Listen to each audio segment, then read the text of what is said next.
May pupuntahan na ba kayo ngayong Semana Santa? Abay, bakit hindi i-try ang bayan ng Dolores sa Quezon na dinarayo ng mga nagnanais gumaling sa kanilang mga karamdaman? Silipin natin yan sa report ni Bian Manalo. Bilang bahagi ng paggunita ng Semana Santa, humigit kumulang 20,000 deboto ang nakiisa sa ginanap na Turumba de Dolores noong Biyernes de Dolores sa Dolores, Quezon. Sa misa, binigyang diin ng simbahan ang halaga ng pagmamahal at pagpapakumbaba. Ang ating mahal na Birheng Maria, tinuturuan tayo kung paano niya tinuruan si Jesus na magpakumbaba sa gitna nitong ating mga pinapasan na mga responsibilidad sa buhay.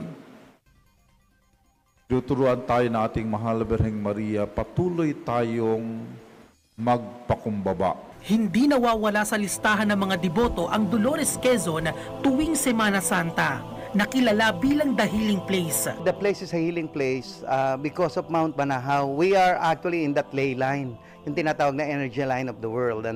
At dahil doon, nakagagaling talaga yung area dahil kasi nga sa energy ng lugar. Ang daming mga nagpapatunay na and there is science involved in it, na nandito yung tinatawag natin na negative ions na malakas, yung mga healing properties ng tubig na nakagagamot sa mga tao. Tinikman namin ang tubig sa lugar na pinaniniwala ang nakagagaling ng karamdaman.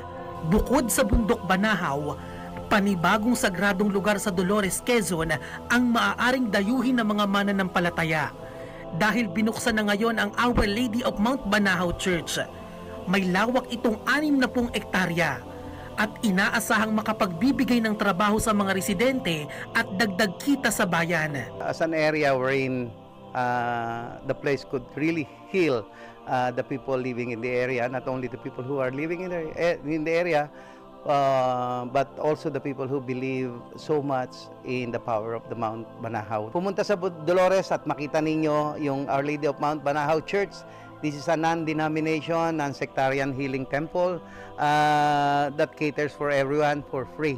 We will try our best to actually be able to deliver the healing that we wanted to happen to the Philippines and the world. Mula sa Deck Hotel, matatanaw naman ang bundok ng Kalbaryo na tinaguri ang the holiest of all mountains sa Dolores. Pero dahil nasa protected area ng DENR, ay hindi muna ito pinapupuntahan sa mga tao. Ilang minuto mula sa Our Lady of Mount Banahaw Church, mararating naman ang Bangkong Kahoy na dinarayo rin sa lugar.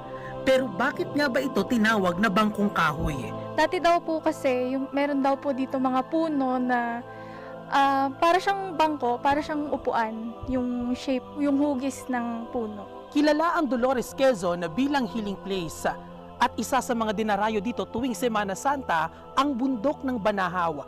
At mula rito sa Bangkong Kahoy, matatanaw mo ang the majestic Mount Banahaw.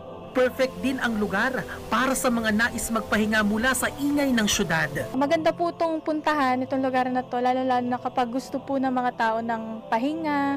Kasi po dito po ay walang signal, so talagang pag sila ay may trabaho, hindi sila dito mahahabol ng work. Lalo-lalo na po sa Holy Week, tsaka po sa summer, kasi malamig din po ang klima dito. Meron po ditong mga tao na naka-station po sila. Mabuhay, iniimbitahan po namin kayo na pumunta dito sa, hindi lamang dito sa Bangkong Kahoy, kundi po sa bayan ng Dolores. Bien Manalo para sa Pambansang TV sa Bagong Pilipinas.